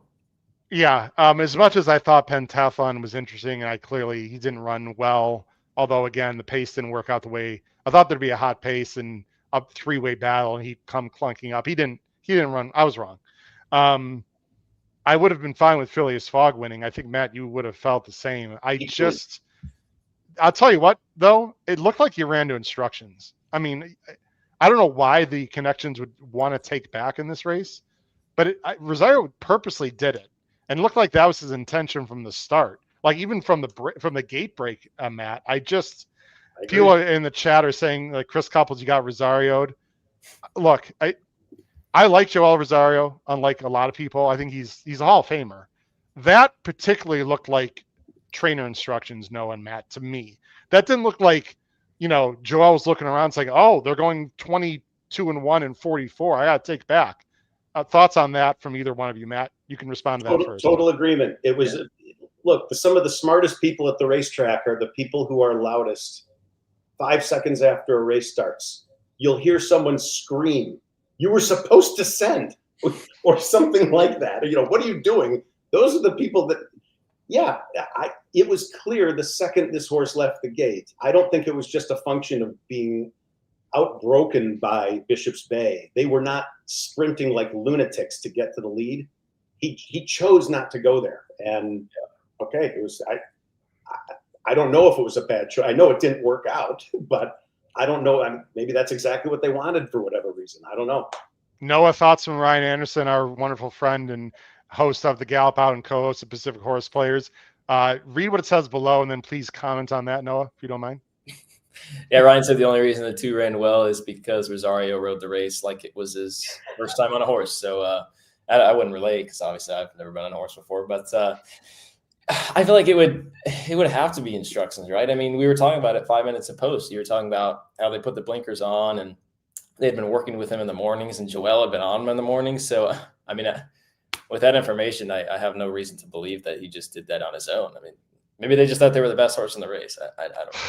Well, obviously that won't be happening again because he's going to be going to lead. Dare I say the Pegasus? I don't know if he's, well, I'll tell you what. The Pegasus is not what it used to be. I wouldn't be shocked if he goes, guys. And I'll tell you what, if he gets an inside post, I'd be tempted to think about using him if there's not a lot of speed in the race. This is exactly the kind of horse, Matt, that I want to fire back on because that clearly, and he fits class-wise in general with the best at this time. I mean, a lot of the horses are bigger, better horses are prepping for Saudi and Dubai, etc. So, Sovereignty if he's running, etc. I know we're talking about a race in a month and a half, and I'm speculating, but Matt, I will say that Phileas Fogg, if he comes back relatively soon and is not a lot of speed in the race, this is the kind of horse I'd love to bet back at probably a decent price, actually. Agreed. I mean, he doesn't become. Sometimes it's a little different with older mares that decide they're done racing. I don't think this horse has at all decided he's done racing because of one kind of not great. I don't know if it's a not great effort, not great ride, not great idea for a ride, but yeah, this is an established good horse that was good enough to be 9-5 in this field. And you're going to, with a dirtied up form, you're going to get some better odds next time. And okay, maybe they'll put them in the front. All right, let's get to the contest because there's exciting news that I know Matt knows about. And Matt's like, you're bearing the lead, Howard. Why don't you show who's in front, who's in the leaderboard, which I'm trying to do right now. Joke in the comments more than the leaderboard, to be honest. I thought that was kind of funny. So Ralph makes this point. What did I miss? I'm sorry. So Ralph makes this point. You know, I'm then a smartass about it, but Ralph makes a point that it's taking NYRA a longer time than usual to post prices. They don't make races official quite as quickly. I don't know. It's like an extra minute or two these days. And I kind of made a joke that they probably have the assistant clerk of scales writing down the odds manually now, and that's why it's oh boy. Bottom left, Matt, it doesn't really matter. It's only $250 difference, but it looks as though there is not a fourth seat.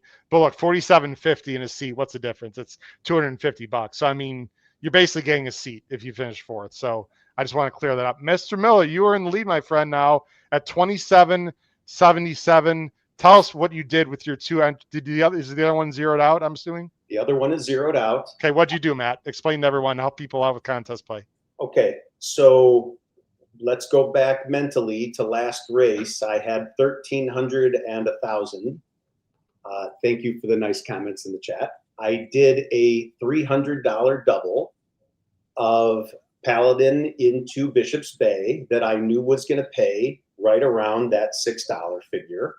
Yeah. And I was holding on to about $1,000. And so, okay, I figured $2,700 is going to be enough to win. You then start talking about this 3-horse making me crazy that if I don't bet this thing, I'm going to lose. So if you look, you can see. Well, I don't know about that, but okay. Look it up, you'll see it. I bet like right there in the entry in first. I think I put something on that horse. Okay, I then got a little smart-assy with the other entry, 767 to win on the 6. Jeez. I can't believe you're laughing at this kind of stupidity. But the bottom line is I was alive in the other entry. I was alive to a double, I think for $100 into the 6. Yeah, Howard, I'm unapologetically myself. I'm sorry. Wait, Matt, are you going to force us to explain that to people out there who have no idea what we're talking about? It would take hours. I mean, oh, Lord. You go to the internet, 6-7, it's a thing. Why is it a thing? Nobody really understands, and yet we all do. So good enough. There's your explanation. Go to the internet. Go ahead. Okay, but the bottom line is, on the other entry, I had only bet 100, or maybe it was $100 double, knowing I was going to shove on Phileas Fogg to win. And I thought I was going to get a better win price than I would on Bishop's Bay. So if I'm going to take a little credit for anything, I got the odds right. And I at least did, that wasn't so simple. I did make a play on the side. Amounts, that's not really relevant to what anyone cares about. It did not happen to be a large amount because I took that third price horse in the race, Mason, and I played that into the favorite in the last race. Just a couple $100 double, figuring, okay, if the whole contest goes to hell, I'll get something out of this and not feel stupid for losing to a short price horse. But this wasn't like serious cash betting. I wanted the 6 or the 7, and boy, I got lucky. Let's talk strategy. No, I won't let Matt, or I will not. I didn't phrase that correctly.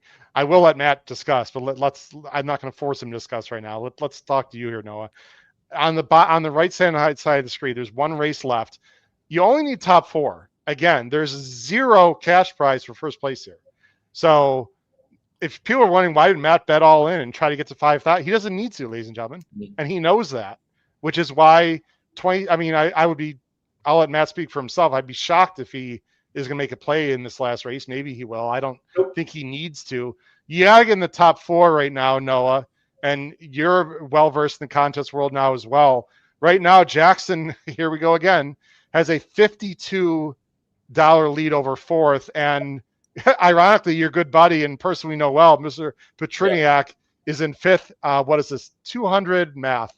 Yeah, $233 approximately behind Jackson. I do not know Andrew Osborne. I'm sorry. David Mason's at 545. You got to believe, I would think, everyone that's, anywhere down to what, 20th, including, I guess, Matt's second entry, technically, still could get into fourth here for sure. I guess the question for you, Noah, is what do you do if you're Jackson?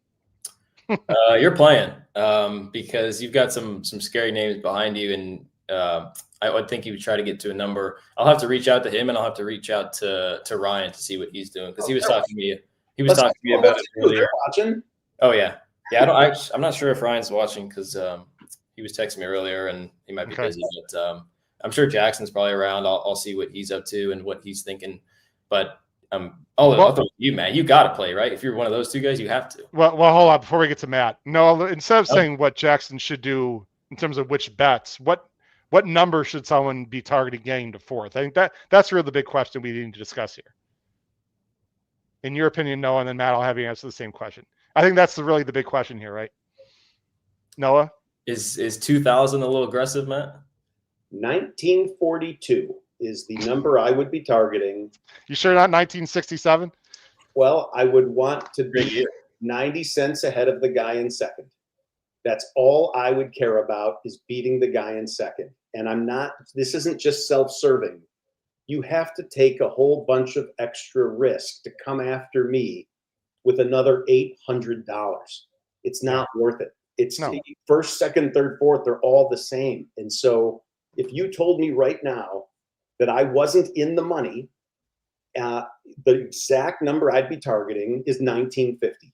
And I would feel pretty darn good that if I got to that number, I'm done. And so as I look at Jackson, what do I do? I mean, this is crazy. How do you get from 1860 to 1960?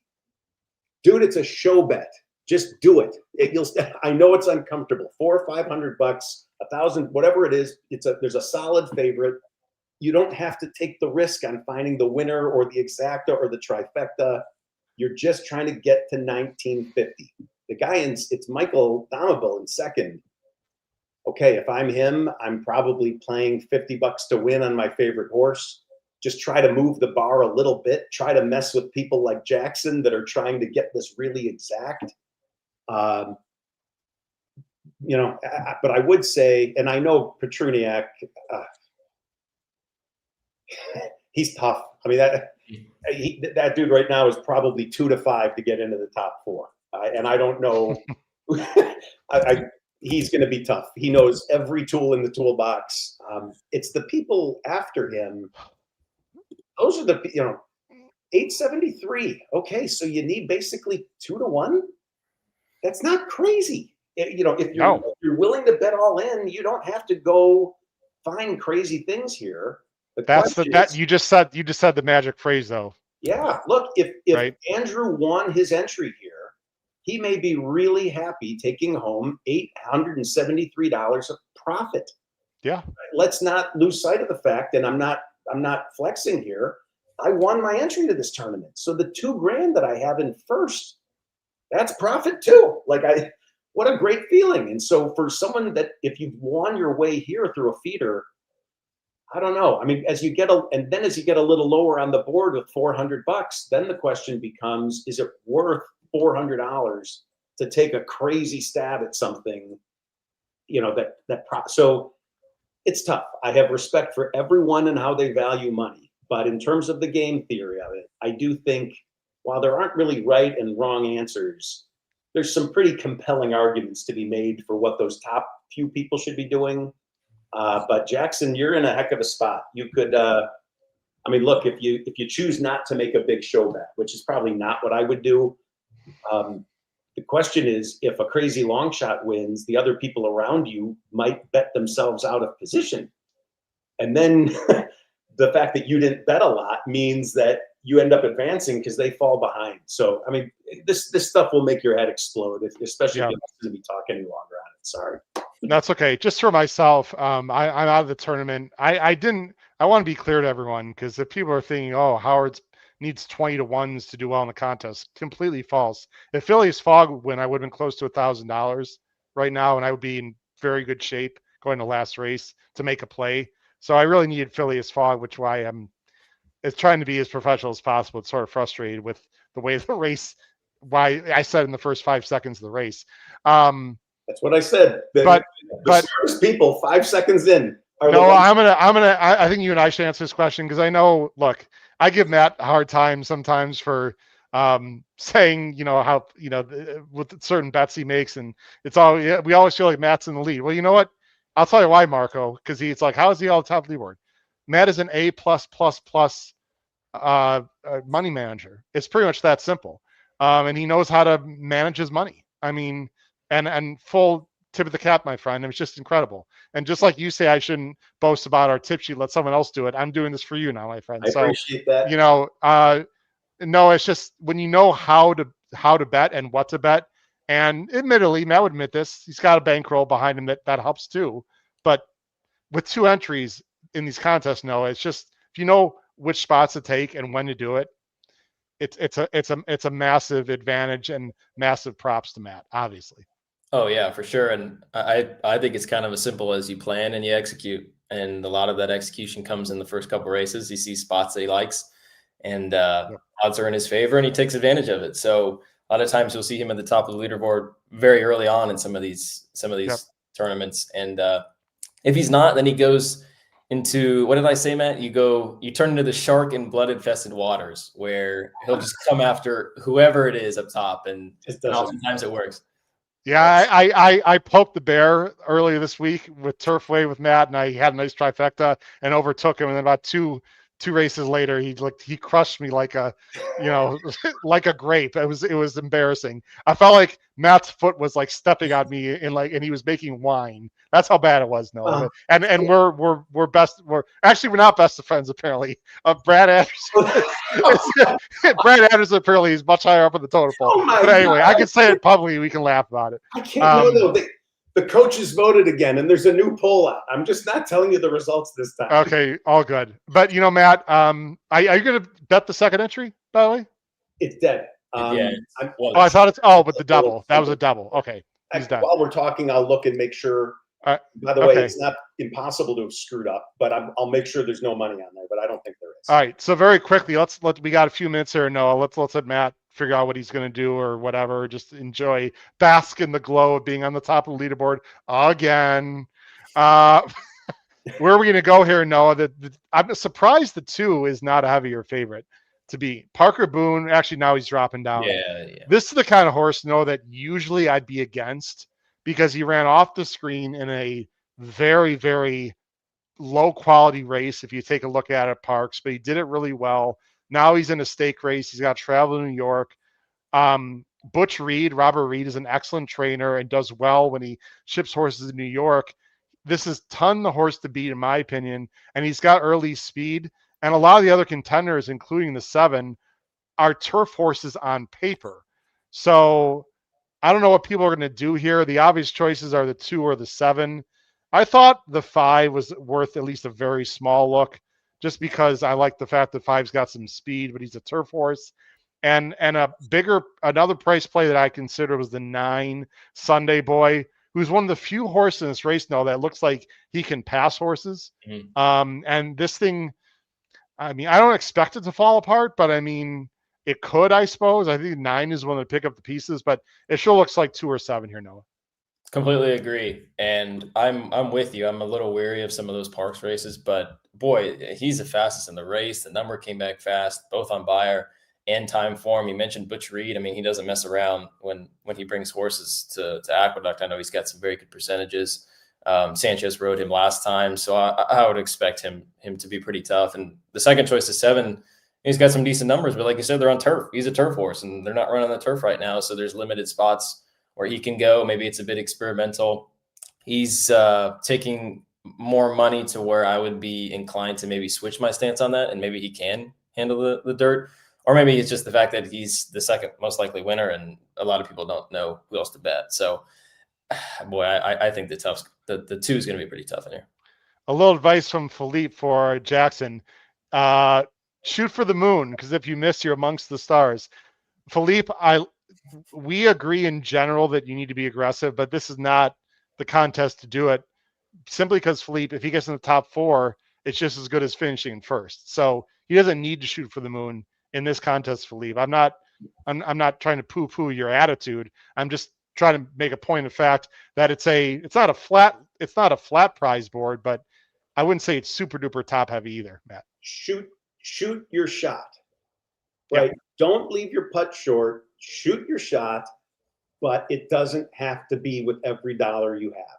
This isn't. It just doesn't. Unless you're, like I said, if you're crazy conservative and want to make a show bet, I guess you can do that. But most of us don't like that risk reward profile very much. So yeah, it's a function.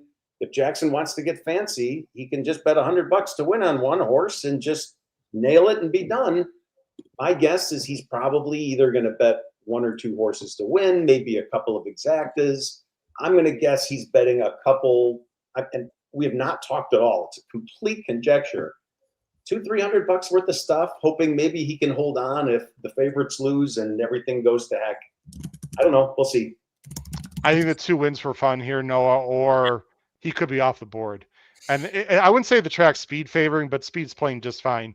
I have absolutely no skin in the game or whatsoever. No, do you have anything going personally? Any exotics? Nope. We're just watching for fun. We're cheering on our leaderboard brethren here in Matt and Jackson to finish in the top 4. Matt is going to be in the top 4 unless something completely shocking happens here and people just completely go for it, or maybe if a bomb wins that a lot of people have. I just can't imagine Matt's not going to finish in the top 4. Jackson's in a similar spot he's been in. Again, for those you don't know, and thanks for watching Weekend Warriors, people are vying for a $5,000 seat in the Kentucky Derby Betting Challenge on Kentucky Derby Day. And Matt, I went a whole show without talking about our Power Pick tip sheet.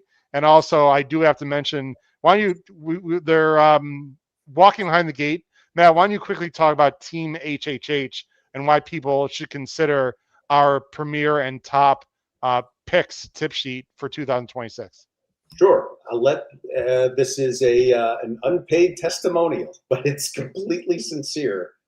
You all see me doing these live shows in the middle of these contests, not frantically looking through past performances, not even going to Equine Edge, which I happen to really like as part of my preparation also.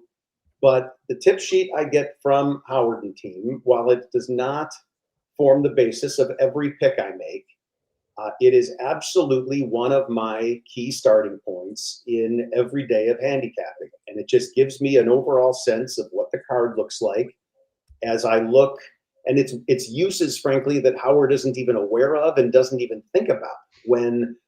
When I see his late pick 5 grid, it is very spready.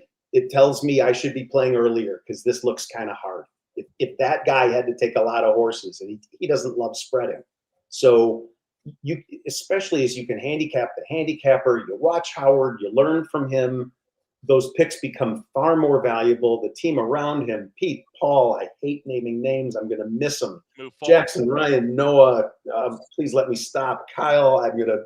Next will be okay, who did I miss? Whatever. The bottom line is it's a great gang of people, and they've made it simple. You sign up for Team HHH, you get all the stuff they do. You don't get bombarded with subscribe to this or that.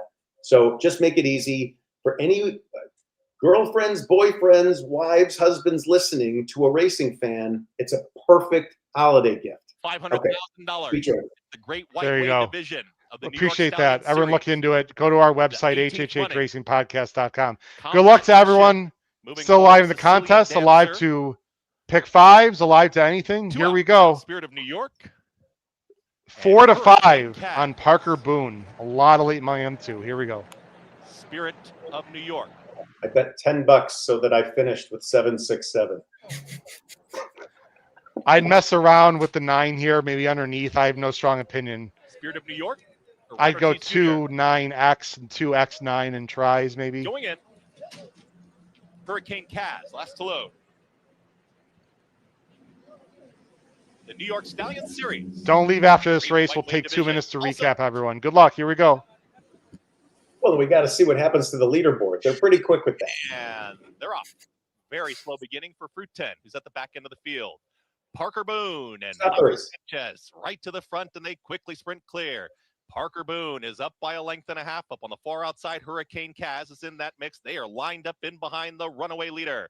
In the two path comes Diamond Child. Also in the mix comes Muscle Shoals, is in the green silks as Hurricane Kaz now claims second. Tightly packed field, and At the Rail Chummers moves forward. So the leader is Parker Boone, followed by Hurricane Kaz to the outside in second. At the Rail, that's Chummers in third. It's a shared third with Diamond This is Child. for 500 grand.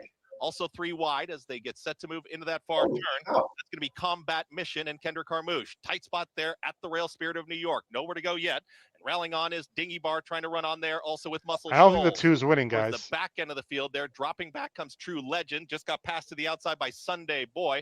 The back marker's trying to pick it up. Sicilian Dancer also right there. Better look out for this 9, guys, over the top late. Back into the field with Takahama. They get set to reach the top of the stretch. 45.71 for the half-mile time.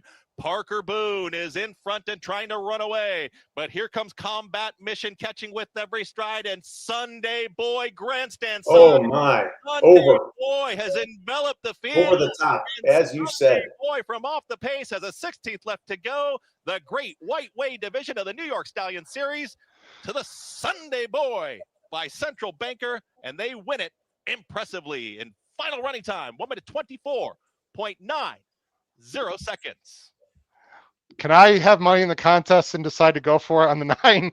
I meant when I went pentathlon, I meant Sunday Boy. I mean, honest to goodness, Howard, you have good money in these contests and get unlucky, and then when you don't have money in the last race, you have an amazing pick. You have to match these up at some point. I swear on my parents' graves. I would have gone 2-9 here in a double. On the end of it. Anyway, I didn't like the 7 because I thought it was a turf horse. No, we talked about it. It comes 9, 13, 8. Wow. This is, Matt, 12 over 17 over 34 with the 4-5 shot and the 3-1 shot and the third choice at 11-1, completely out of the money. Noah, my friend, sometimes you just look at spots and you're like, look, I picked the 2 on the show. Like Thursday night, I picked the 2 on the show. I did pick the 9 for third, but they went 45-4 to the half, and you just gotta love when 100-1 shot is pressing you on the lead if you have the 2, right? Yeah, I mean, he looked okay, but he didn't look like super comfortable on the lead, I thought. And obviously they were moving pretty good, so a little detrimental to his kick late, but even then, I don't know if anybody was beating the 9 today. He was pretty good. By the way, Chris Elliott, and it's 500,000, Matt, because it's Stallion Series. How cool for a younger rider who is, coming on to win a 5. You know what that does for his wallet, but also his career to some extent, but definitely his pocketbook. And let's do the math, guys. 60% approximately, it's about 300,000, and he gets 10%. We're talking about $25,000 to $30,000 paycheck in that race for Christopher Elliott. Really cool story, Matt. Agreed. And look, I love these Stallion Series. I love it when at Horseshoe Indy, they've got a big day for Indiana breds and there's a lot of extra money. We loved it at Arlington when they'd have those days with, I don't remember all the names of the Black Tie Affair and, all the races they had like that. Yeah, that's big money. That's like winning 10 races for that guy. That's enormous. And selfishly, it's also I feel need to maybe get in touch with this guy, Matt, and Noah at the bottom of the screen, because Adelphi Racing, how about that segue? Proud sponsor of this podcast. I have horses with Adelphi, and they have a lot of New York breds that they look at. It's something that is affordable. It's not micro shares, but please get in touch with Matt Couture. Take a look at Adelphi Racing. They're great people. I've had some nice success with them, and the New York breeding program, Noah, and you've gotten a lot more into the breeding side and pin hooking and understanding that part of the game as you, of course, work through your studies at UK. If you own horses in a certain state that has a great breeding program, you don't have to run 95 buyers to win big money. No, and we've heard some of that from Matt Couture. I know that they do a great job, and just somebody who's a friend of a friend. I know you guys, or definitely you, Howard, who have had some horses with them, and just super nice, super comforting. Just make you feel like family when you're at the races and enjoying those experiences. Got to go on the backside and talk to Jem. That was pretty cool. He actually came out west, so I'm looking forward to seeing him out west. Wait a minute, no, hold on. I asked. I got a text today. Either January 10th or 11th in the 25 claimer at Santa Anita. Jem will be running again. So shove it on my boy. There you go. Matt, what is this going to do for the contest? I suppose if you didn't like the favorite, the 9 was an interesting alternative. If you could sniff him out, I mean, he's not easy to find, but it's not like he was 50-1 here. I don't know what it's going to do for Jackson. If he'll show bet the 2, that's a major problem, or show bet the 7, that's a major problem. Yep. I guess for you, selfishly, it's good. For other people trying to chase, I'm guessing it's not good, but we'll see. This gives the stabbers at the bottom of the board a chance. I don't think this is the kind of horse people towards the top were gravitating towards. And so, and look, by the way, everybody, it's not bullshit. If 5 people bet this horse, I just lost. And so I don't know to win, sure. Right? To win. I mean, I don't think that happened. So from my perspective, this would be a terrorizing result if this was the Breeders' Cup and I was sitting in first, because pretty much people are taking something from everywhere in those contests and it gets a little crazy. Something like this where it's way less top heavy. I think you're going to see less, just crazy firing. So I feel like I'm pretty comfortable, but I wouldn't be shocked if I got beaten by someone that just nailed a trifecta, nailed an exacta. There's some. Well, I think the trifecta is really hard to have. The exacta, I suppose, Kendrick in second. But you know what? 12-1, Noah. I mean, it doesn't take a lot. Like, let's say you had $300, going to last race, and you decided to go for with $100 to win on the 9. You're right there. I mean, it doesn't take a lot when a 12-1 wins. The question is, does anyone have the guts or other body parts to do it? No, that's the question. Well, and Howard, you talk about this on your shows all the time. It is a position to take when betting, to bet against the favorite. And so there are people that very intentionally might have thrown the 2 out of the money, saying this is going to be a mega score if I can get my winner.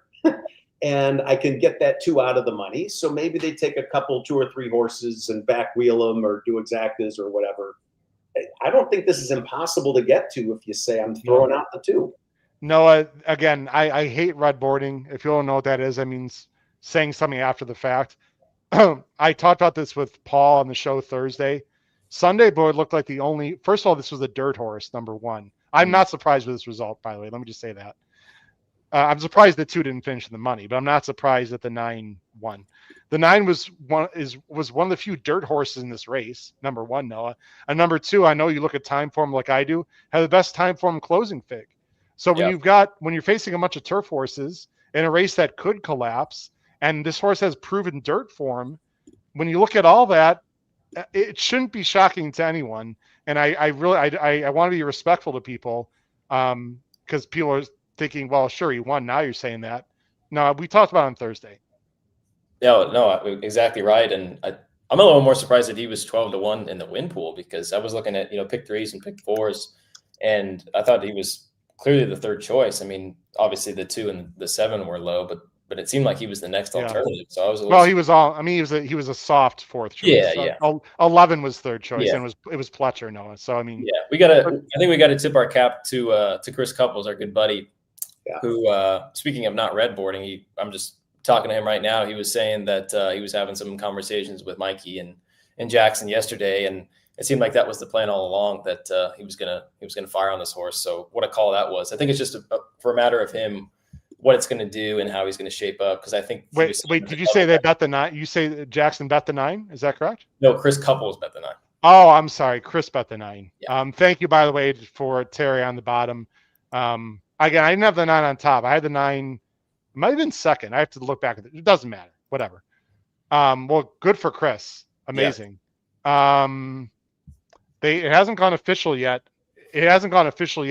Not the tournament, Matt. Obviously not the tournament, but the The No, price and in it's New York are not official yet. It's worth Maybe they're making sure the jockeys go on the scale. No, forget. I won't go there. They're writing it all down. I know. And it's funny. We talk about it. Twinspires is remarkably fast once something goes official about updating their board. This is the track that hasn't made it official yet, although it just went official. Just went official. Should be in the matter of, I'd say, 15 seconds, 20 seconds. I'm about to congratulate Matt Miller, I would think, on first place, but I don't know. We've seen crazier things. Here comes the clicking that Matt knows so well, but it won't take. Right now, it's just terrible. I hate this feeling. Well, you're pretty comfortable, my friend, so you shouldn't. So. You know. I did lose $10. I did want to finish with 767. I thought that was pretty good. Even if you had a lead like that, Matt, this process it's just PTSD, right? It just sucks. It reminds you of every time it's happened before. And trust me, it doesn't always work out. It's we'll see. We're going to show the results, everyone, and then wrap it up. Appreciate everyone watching. These shows have been a lot of fun. Great viewership. Of course, we got we have the leaderboard next Wednesday, and then I'm not sure. Oh, that's the Turfway Synthetic. I'll get back to everyone on a Weekend Warriors next week. I'm not exactly. It's going to be on a Saturday night, I believe. So go ahead, Matt. What's up? You got, okay, here we go. Yep. Oh, look who finished. Wow. All right, here we go. Here we go, ladies and gentlemen. Matt Miller. I'm applauding in case you can't hear. Matt Miller in first. Chris Couples moved up 22 spots for second. Michael Donovan. Dang it. Jackson didn't get in. And Robert Dolan with a lot. Wow, look how low it went down to, Noah. Wow, yeah. 1,100. Crazy. Ends up qualifying. I'm looking. Did they go all in? What did they do? What did Jackson do? They pushed. Mm-hmm. They shoved all in. He texted me after. On the 2. Wow. Wow. So the 2, 6, 2 and the 7. Win bets on the 2 and the 7 Dutched. And look, again, I'm the last person to criticize. Those were the 2 logicals. We can talk about this on Wednesday. I don't think we really need to shove them down a hole. They already feel bad, I'm sure. But it's a logical play. It's a play I might have made. I don't know. It's not for me to say, Noah, but they had the math right. That would have gotten them to 800. I mean, what sucks here, Noah, is if they bet 600, which is a lot, right? They would have finished in 4th. I mean, that's what makes these contests so damn difficult, Matt.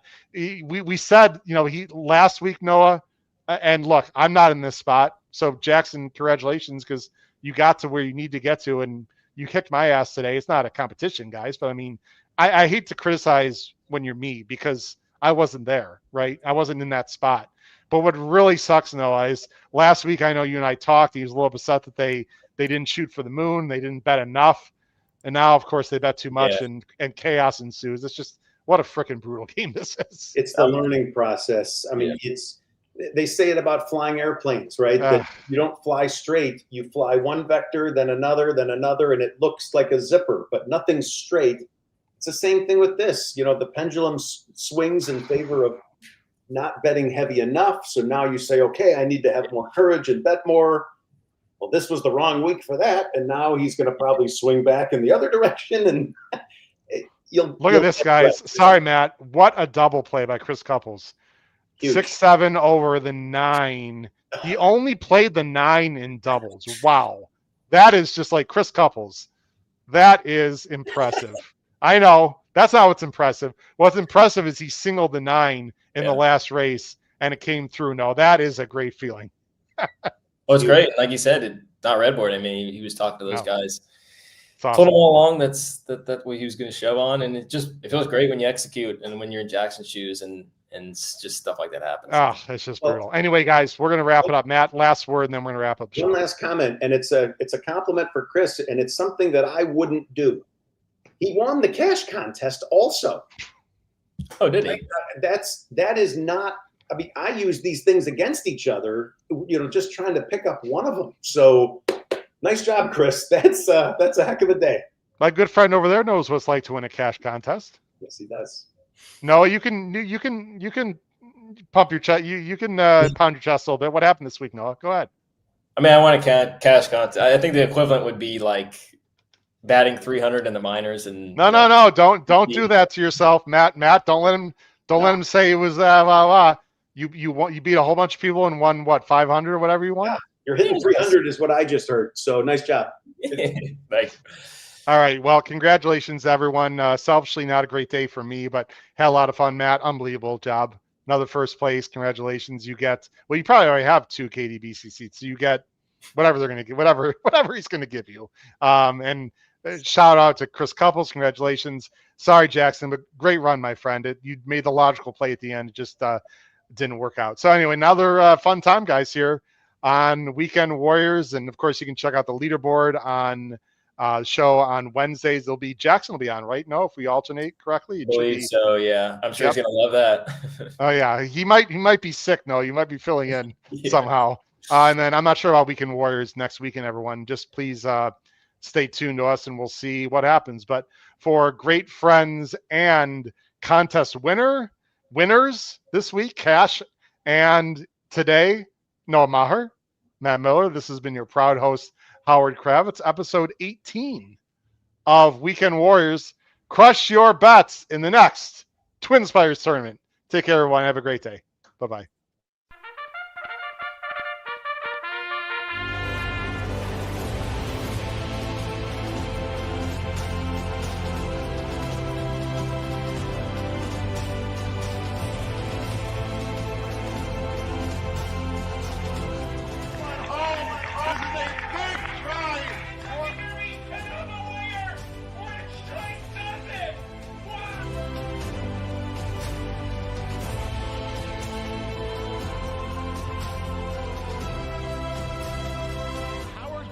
If you have not followed his Triple H horse racing podcast, you're missing out. It's one of the best podcasts in the country.